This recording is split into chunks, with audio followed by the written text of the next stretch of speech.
3, 2, 1. Hoje eu vou falar sobre o top 10 profissões dos tempos bíblicos. Será que você trabalha em alguma delas? Oi gente, tudo bem? Bem-vindo ao canal Identidade para as Nações. Eu sou a Maria Alves e hoje eu vou falar sobre 10 profissões que existem desde os tempos bíblicos. Sim, de 5, 6 mil anos atrás. Aproveitando esse dia especial, Dia do Trabalhador, parabéns para você! Neste vídeo vou falar só a versão masculina, tá? O que é essa versão masculina? São profissões que só homens praticavam? Não, eu vou fazer um outro vídeo falando top 10 profissões só de mulheres, tá? E algumas dessas profissões se repetem. Ah, e hoje você vai descobrir que Jesus não era carpinteiro. Hoje você vai descobrir o que realmente ele fazia. A primeira profissão que era praticada por Adão, ele era agricultor, ele era jardineiro, né? Eu coloquei aqui como algumas variações do que ele poderia ser, do que ele poderia fazer, trazendo para os dias atuais, né? Ele seria uma espécie de agricultor, meio jardineiro, meio botânico, né? Um cientista ali que dava nome aos animais, né? E aonde está escrito isso na Bíblia? Em Gênesis capítulo 2, versículos 5, 15, 19 e 20. Número 9, Jubal, está em Gênesis 4, versículo 21. Quem foi Jubal? E o nome do seu irmão era Jubal. Este foi o pai de todos os que tocam harpa e órgão. Sim, ele foi o primeiro músico. E muito provavelmente o primeiro luthier, que é aquela pessoa que cria instrumentos musicais. Em oitavo lugar, Tubal-Caim, que foi o primeiro ferreiro. Essa palavra se encontra ali em Gênesis 4, 22, né? Que eles eram ali parentes, né? Tá ali assim, ó, juntinho, né? Gênesis 4. E está cheio de novas profissões. Leia o capítulo todo que você vai gostar muito. Número 7. Eu pulei ali muitos capítulos porque, né, a gente já está chegando quase na metade e estou ainda em Gênesis, são 66 livros. E eu queria falar de uma profissão que até hoje é uma das mais procuradas, se não a mais procurada, ali no meio acadêmico. Quando você vai prestar vestibular, geralmente você pensa nessa profissão, né? E que é a administração, tá? Mas de quem eu estou falando? De José do Egito, né? Ele é conhecido como José do Egito, para diferenciar ali de José, pai de Jesus, e ele era governador do Egito. Ele estava ao lado de Faraó, na verdade, o governo mesmo era de José ali, ele que, Faraó mesmo disse, ó, eu só vou estar acima de ti no trono, porque na verdade quem vai dizer, mandar e desmandar aqui vai ser você, né? Leia a história, está em Gênesis ali mais pro final, mas é muito interessante porque Faraó colocou ele ali em um tempo de escassez, um tempo que ia vir muita fome, e José veio com uma administratividade, assim, com uma logística, com uma, não sei se essa palavra existe, administratividade, enfim, né? Ele veio com uma estratégia de administração que foi assim genial, que explodiu a cabeça do faraó, e por causa disso ele colocou ele ali para administrar todo o reino ali do Egito naquela época, e ele pôde alimentar toda a terra basicamente da época ali da antiguidade, né? Muitas nações, não apenas o Egito, por causa do seu senso logístico administrativo maravilhoso que ele teve. Em sexto lugar, Bezalel. Que nomes diferentes. Bezalel, então, era inventor, artesão, escultor, mestre ou professor de artes, né? E onde está escrito isso? Êxodo 35, do versículo 30 a 35. E aqui fala a partir do versículo 32, do capítulo 35 de Êxodo, tá? Para criar invenções, para trabalhar em ouro, em prata, em cobre, para lapidar pedras, entalhar madeiras, enfim, todo esse tipo de obra. E também, né, embaixo fala que também lhe dispôs o coração para ensinar a outros, né, no caso ser mestre ou ser professor. Então, basicamente, ele foi o primeiro professor de arte citado na Bíblia, né? Que era tanto de todo tipo de artes visuais, né? Que você pode imaginar para a época. É óbvio que ele não trabalhava com fotografia e cinema, porque não existia na época, né? Mas se existisse, provavelmente também trabalharia. Ele, Bezalel, foi responsável pela criação ali da primeira tenda, onde teve a Arca da Presença de Deus, né? A Arca que é tão famosa mundialmente, né? No filme de Indiana Jones, né? Dos caçadores lá da Arca Perdida. Em quinto lugar, o nosso amado Rei Davi. Minha filha, você tá achando que as pessoas têm esse tipo de profissão?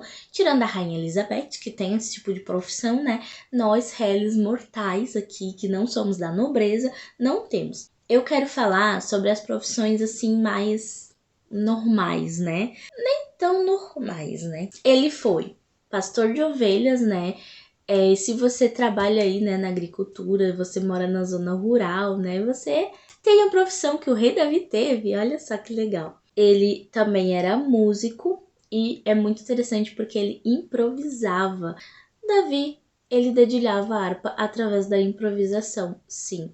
Ele também era escritor, ele escreveu a maioria dos salmos que se encontra na Bíblia. Ele era um poeta maravilhoso. Ele também exerceu um sacerdócio temporário ali quando ele trouxe a Arca da Aliança da terra dos filisteus, né? Na verdade, não da terra dos filisteus, mas daqueles vizinhos ali dos filisteus, eu esqueci o nome deles, que até o Uzá, né, tocou na arca e morreu.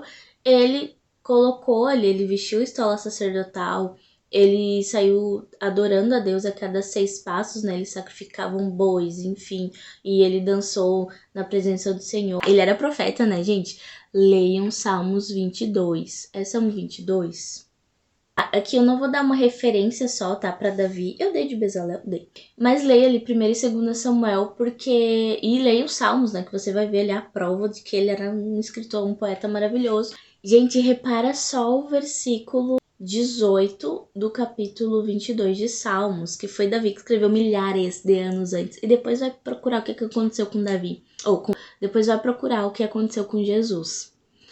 Repartem entre si as minhas vestes, e sobre a minha túnica deitam sortes. É umas coisas assim, detalhes em detalhes, né, o que aconteceu. Só que a profissão mais estranha, cabulosa que ele teve foi de exorcista.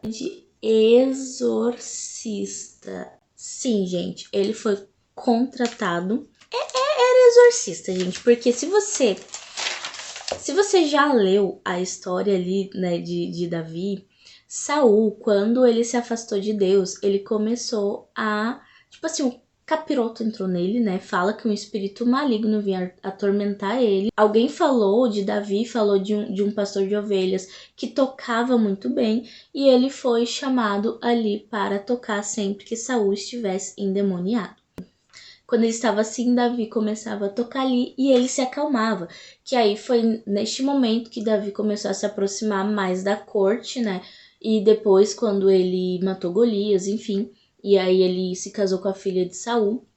Mas nestes momentos ali que Saul endemoniava mesmo, ele começava a tocar, que aí foi quando Saul tentou matar ele com a lança, né? Tentou cravar Davi na parede, né? Enfim. E nesses momentos aí, Davi fazia o papel de exorcista do rei. Pensa, gente. Tem até esse tipo de profissão aqui escrito na Bíblia e de um cara que, né, a gente super conhece e jamais imaginou que até disso ele trabalhou. Você sabia disso? Deixa aqui nos comentários se você sabia que Davi tinha sido um exorcista real. Exorcista real, gente. Que nome legal. Não é legal, não. Neemias. Ele foi copeiro, construtor, né, engenheiro, digamos, não bem engenheiro, né, no sentido assim teórico da palavra, mas ele foi responsável pela reconstrução dos muros da cidade de Jerusalém ali quando ela estava destruída, e ele, na verdade, foi mais um mestre de obras, ou foi meio que aquela pessoa que comanda ali enquanto os outros estão trabalhando. Ele também trabalhava ali junto, mas ele estava ali coordenando quem estava trabalhando junto com ele. Então, eu não sei se seria mestre de obras ou engenheiro, né? Se você é dessa área da construção, comente aí também o que seria essa pessoa, mas que ao mesmo tempo estava com uma espada na mão, porque tinha gente querendo parar essa construção, querendo matar esses israelitas, porque estavam com inveja, porque eles estavam fazendo isso. E eles, né, estavam com uma pá ou com ferramenta de trabalho ali de construção dos muros numa mão e uma espada ali na outra. E onde fala que ele era copeiro, Neemias 2, versículo 1. E aí depois você vai lendo e vai estar escrito essas outras coisas que ele fez. Número 3, que foi o nosso amado, o primeiro ali no Novo Testamento, Paulinho, o apóstolo Paulo. Né? O que ele fazia? E é uma profissão que eu vou falar no outro vídeo sobre a mulher que fazia isso. Eu acho que eu vou falar, não tenho certeza, mas veja outro vídeo que aí você vai descobrir se eu falei, tá? Porque essa pessoa fazia essa mesma coisa que ele. Ele era construtor de tendas. E além de, claro, ele fazia missões, ele saía pelo mundo viajando e ele se sustentava fazendo tendas. E quando ele encontrou Áquila e Priscila, né, que eram um casal que tinha a mesma profissão que ele, então ele ficou ali com eles para poder trabalhar junto. Então ele fazia a missão e ao mesmo tempo ele se sustentava, porque ele não gostava de ser peso para ninguém. Onde está escrito que ele fazia isso, né? Em Atos 18, versículo 3. Nosso número 2, nosso médico da Bíblia, Lucas. Então, Lucas, ele era médico, ele foi um dos discípulos de Jesus e ele, inclusive, né, ele escreveu um dos 4 evangelhos, tá? E, inclusive, as descrições que ele dá ali no evangelho dele, né, é o evangelho segundo Mateus, Marcos, Lucas e João. E as descrições que ele dá pra ver que teve coisas que ele se preocupou em realmente mostrar, inclusive, por exemplo, na crucificação, né? E ele tinha uma outra visão que era muito nessa área voltado para a medicina, né? O que era um médico naquela época? Não é esse tipo de médico que a gente vê hoje, né? Que é cirurgião, que receita remédios, né? Que tem farmácia em tudo que é esquina aí. Ele não era um médico com os mesmos aparelhos, às vezes até um médico clínico geral, né, mas que tem ali um monte de parafernália, um monte de ferramentas, onde ele pode, né, fazer muitos exames, né, raio-x e todas essas coisas. Não existia na época, tá? Então, ele era meio que comparado com um boticário, né, porque não existiam farmácias também. Então, era um médico bem diferente do que a gente entende hoje. Mas ele foi ali precursor do que seria a medicina nos dias de hoje. E onde está escrito que Lucas era médico? Colossenses 4, versículo 14. E o nosso top 1, amado Senhor Jesus. Na verdade, gente, ele não era carpinteiro ou ele não era apenas carpinteiro. Ele seria uma espécie ou de artesão, que era o que trabalhava com todo tipo de madeira, igual ali Bezalel, que eu falei no começo do vídeo, que ele fazia esses entalhes, essas não é escultura, eu falei o nome até, quando você trabalha ali, dá uma forma e você esculpe, né, mas tem um nome específico para fazer isso com a madeira. E ele era uma espécie disso aí, mas ele não era apenas carpinteiro. Ele construía uma casa. Ele seria como se fosse um pedreiro. Além disso, ele era rabino. Ele era um mestre das leis. E ele tinha esse posto de que ia se tornar um possível rabino, um possível mestre no futuro, desde os 12 anos, o que era, assim, um feito super notável para a época, que é quando fala ali que ele, que os pais dele perderam ele de vista, acharam que ele estava com outras pessoas, com amigos, e quando se deram conta ele não estava ali, né, voltando para a terra deles, e eles voltaram e ficaram 3 dias procurando, gente, 3 dias procurando a criança com 12 anos, e encontraram ele ali no templo ensinando os mestres doutores da lei. E eles ficaram muito admirados com a ciência, a inteligência, a sabedoria que ele tinha.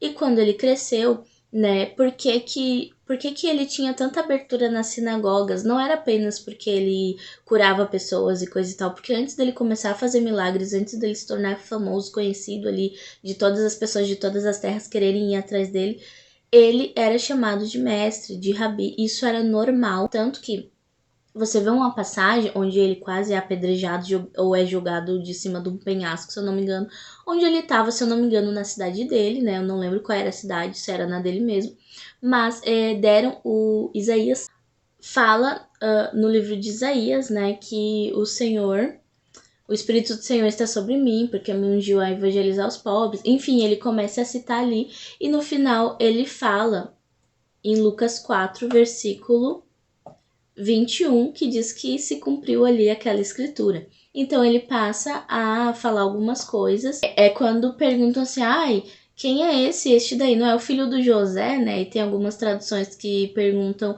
ah, esse daí não é o filho do carpinteiro, do nazareno, enfim. Aí ele começou a falar sobre algumas pessoas estrangeiras a quem Deus, né, tinha ido e não tinha ido a israelitas, né? Que aí, leia depois ali o capítulo 4 de Lucas, você vai achar muito interessante. Ele quase morreu, né, por causa disso, mas aí foi quando, né, o ministério dele começou a se tornar super conhecido. Então, gente, espero que vocês tenham gostado de saber dessas 10 profissões. E aí, você imaginava que existem profissões que tem até os dias de hoje, né? Você imaginava que Jesus, na verdade, não era só um carpinteiro? Quer dizer, né? Todo mundo sabe que ele não é só um carpinteiro, ele é o único filho de Deus, né? A quem nós servimos, nós cristãos amamos. Deixa aqui nos comentários abaixo. O cara era multitarefa, era tipo Bombril, né? Mil utilidades. Porque a utilidade de colocar ali em cima das TVzinhas. Colocar, sabe o Bombril que colocava naquelas TVzinhas assim, quando não tava querendo pegar na antena? Então, Bombril perdeu uma utilidade. Então, ele era igual Bombril, tinha 1000 utilidades. Ou, né, toda aquela super polêmica, aquela parte super polêmica da Bíblia, se é de Deus ou não dançar, né? Que geralmente as pessoas que dançam usam essa referência. Gente, é porque eu sou professora de dança, né? Eu sou bailarina e é um versículo que eu geralmente uso, tá? Quando me questionam se é de Deus ou não, mas enfim. Não, qual que é aquela profissão que o Indiana Jones era? Arqueologicamente.